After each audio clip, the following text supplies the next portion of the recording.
지방을 잘 못 쓰는 상태라면 공복이 12시간이 지나도 100이 넘으면서 배고픔을 느끼게 될 겁니다. 나는 건강하게 먹는다고 생각한 음식이 알고 보니 혈당을 계속 올려서 절대 지방을 쓰지 못하는 상황을 만들고 있을 수도 있거든요. 제가 올리브오일 효과를 본다고 연속혈당 측정기를 착용했었는데요. 덕분에 제 상태에 알 수 있는 기회가 되었습니다. 오늘은 제 결과를 토대로 이 연속혈당 측정기를 다이어트에 어떻게 이용하면 좋을지에 대해서 설명드리도록 하겠습니다. 첫 번째, 구내식당이나 집밥만 먹고 간식도 먹지 않는데 살이 찌는 경우. 두 번째, 공복을 견디기가 힘들어서 뭘 먹어야 하는 경우에 해보시면 좋을 것 같은데요. 밥을 먹어도 내 세포는 에너지로 못 쓰고 지방으로 만드니까 먹는 거에 비해서 살이 찔 테고요. 공복이 길어지면 탄수화물 대신에 내 몸에 있는 체지방을 좀 태워줘야 되는데 지방을 못 쓰니까 또 뭔가를 먹어야 된다고 느낄 수 있겠죠. 이 경우에 연속혈당 측정기를 이용하면 내 몸이 탄수화물과 지방을 잘 쓰고 있는지 간접적으로라도 확인할 수 있겠더라고요. 연속혈당 측정기를 보면서 밥 먹고 혈당이 어디까지 올라갔는지, 2시간 뒤에 혈당이 얼마나 내려오는지를 봐서 탄수화물을 내 몸이 잘 쓰고 있는지를 알 수 있었는데요. 만약 내 몸이 탄수화물을 잘 못 쓰면 먹었을 때 혈당이 세포로 들어가지 않으니까 혈당이 급등하고 인슐린이 처리하는데 시간이 걸리니까 내려오는데 좀 시간이 많이 걸리겠죠. 음식을 먹고 혈당이 올라간 수치가 140이 넘고 2시간이 지나도 120 밑으로 떨어지지 않으면 아주 당을 쓰는 최적화된 상태는 아닐 수 있겠다고 하더라고요. 이렇게 먹은 탄수화물을 잘 못 쓰면 우리가 느낄 수 있는 증상은 세포 내로 혈당이 잘 들어가지 못하니 뇌는 에너지가 부족해서 엄청 졸리게 되는 거고 괜히 짜증이 나거나 기분이 처질 수도 있습니다. 저는 기본적으로 구내식당 밥이나 두부에 나물 반찬처럼 혈당을 안 올린다고 생각되는 걸 먹고 식사 순서를 신경을 써더라도 혈당이 140에서 150 정도로는 오르더라고요. 근데 제육볶음이나 외식을 한 날은 180까지도 올라갔는데요. 그런 경우는 정말 너무 졸렸고 기분이 처지더라고요.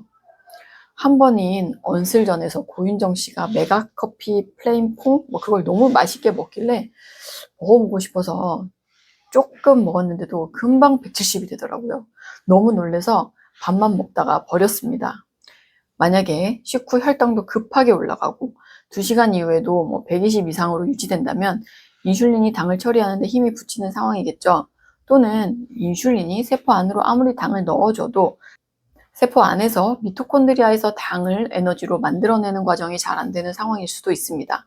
내 몸이 지방을 잘 쓰는지는 어떻게 알 수 있을까요? 12시간 이상 지난 뒤에 공복 혈당을 보면 탄수화물이 지속적으로 안 들어오는 상황에서 내가 지방을 잘 쓰고 있는지 간접적으로나마 확인해 볼 수 있겠더라고요. 만약 지방을 꺼내서 잘 쓴다면 혈당이 필요하지 않으니까 혈당은 100 미만으로 안정적이겠죠. 지방을 잘 못 쓰는 상태라면 공복이 12시간이 지나도 100이 넘으면서 배고픔을 느끼게 될 겁니다. 세포가 이렇게 얘기하는 거죠. 지방은 나 못 꺼냈으니까 얼른 밥 먹자라고 신호를 보내는 겁니다. 저도 지금 공복 12시간이 지났는데 혈당이 115나 찍히면서 배가 고프더라고요. 근데 공복 혈당을 볼 때는 오차를 생각해야겠더라고요. 모니터링 하는 동안 공복의 혈당이 100 밑으로 잘 안 내려가서 굉장히 슬펐습니다. 근데 주말에 갑자기 제 영상이 급등하면서 긴장감에 잠을 잘 못 잤더니 다음날 공복에도 120이 계속 뜨는 거예요. 수면의 영향이 정말 크다는 것도 알았는데요. 아무리 그래도 공복 16시간이 지나도 116이 나와서 정맥 체열을 해봤는데 95 나오더라고요. 20 정도는 오차가 있을 수도 있겠더라고 생각이 들었고요. 그리고 같은 시간에 손끝 체열을 해보니까 이거는 이 연속혈당 측정기보다 10 정도 더 적게 나오더라고요. 아무리 그렇다고 해도 원래 공복 16시간 정도 되면 지방을 활발히 태운다면 혈당은 70에서 85 정도가 돼야 할 것 같은데 제 정맥 체열 수치가 95가 나왔다는 것도 제가 대사적 유연성이 떨어진다라고 생각이 되었습니다.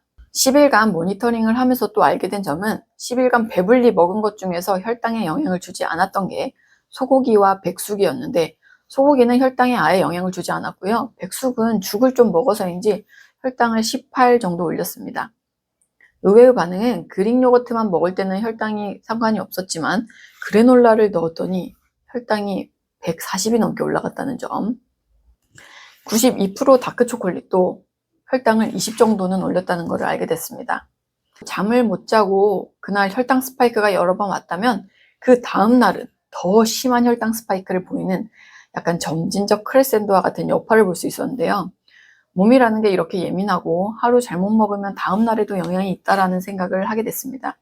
그래서 과식한 다음 날은 공복 시간을 더 가져가거나 조금 더 건강하게 먹어야겠다는 생각이 들었습니다. 이미 내가 간식과 정제 탄수화물, 초가공식품 이런 걸 많이 먹고 있어서 해봤자 분명히 안 좋게 나올 거라는 생각이 드신다면 지금은 하지 않는 거를 추천드리겠습니다. 괜히 스트레스만 더 받을 수도 있거든요. 그것 때문에 혈당이 더 오를 수도 있고요. 저도 솔직히 괜찮을 줄 알았는데 이런 결과가 나오니까 좀 스트레스를 받더라고요. 그런 경우에는 일단 가공식품, 정제 탄수화물을 좀 끊어보시고 공복 시간을 늘려가면서 몸의 반응을 보고요. 그런데도 살이 잘 안 빠진다면 한 번쯤 모니터링을 해보셔도 좋으실 것 같아요. 나는 건강하게 먹는다고 생각한 음식이 알고 보니 혈당을 계속 올려서 절대 지방을 쓰지 못하는 상황을 만들고 있을 수도 있거든요. 이거를 구매를 고민하고 계신다면 10일 모니터링 하는데 제가 최저가 아무리 뒤져서 7만 원에 샀거든요. 싸지 않아요. 그래서 해보니까 미리 계획하고 사시는 게 좋겠더라고요. 만약에 내가 스트레스를 받는 기간, 수면의 질이 좋지 않은 기간, 생리 중일 때는 하지 않는 게 좋겠고요.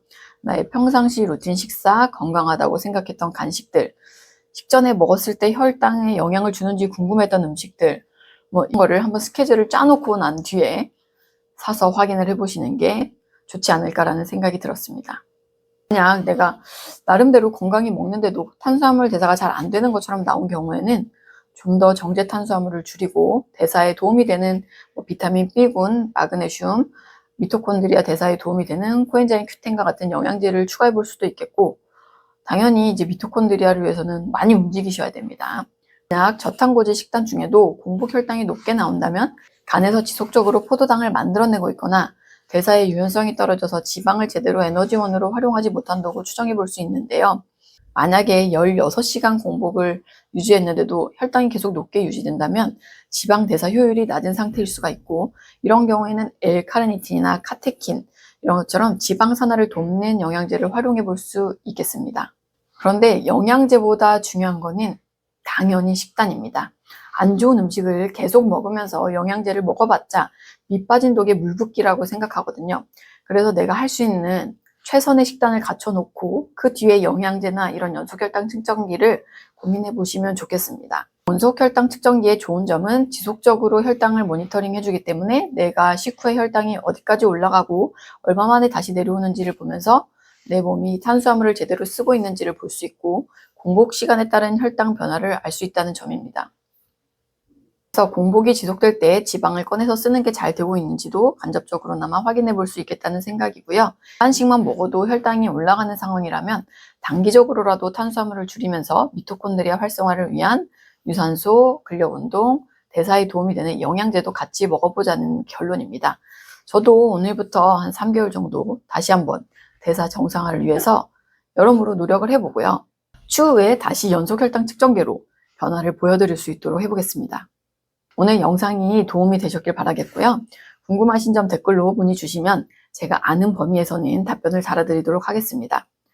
사람마다 살이 찐 이유는 다 다르겠지만 저는 다이어트의 키가 인슐린 저항성 개선과 대사 능력을 정상화시키는 데 있다고 보는데요.